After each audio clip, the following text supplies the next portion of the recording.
இப்போ இருக்கக்கூடிய சூழ்நிலையில் ஓபிஎஸ் திமுகவோட பேச்சுவார்த்தை ஆரம்பிச்சிட்டாரு. ஒரு சில கண்டிஷன்ஸ் முன்வைக்கிறாரு. திமுகவும் சோகே பரவாயில்ல வாங்க, ஏன்னா அதிமுகவில் முக்கியமாக சிஎம்மாக இருந்தவர், ஒரு மூத்த கட்சிக்காரரு.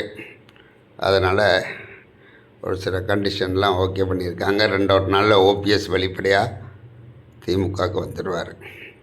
இதே பாணியில் தான் இப்போ வேறு வழி இல்லாமல் தேமுதிக தரப்பில் பிரேமலதா இப்போ திமுகவோட பேச்சுவார்த்தை ஆரம்பிச்சிருக்காங்க. அந்தம்மா ஒரு சில கண்டிஷன் வைக்கிறாங்க. அந்த கண்டிஷன் ஓரளவு ஏற்றுக்கிறதா திமுக சொல்கிறாங்க. ஆனால் இந்த அம்மா கேட்குற மாதிரி 20-30 சீட்டெலாம் திமுகவில் கொடுக்க மாட்டாங்க. மிஞ்சி போனால் தேமுதிகவுக்கு ஒரு 3 சீட்டு கொடுப்பாங்கன்றதான் உண்மையான நிலவரம்.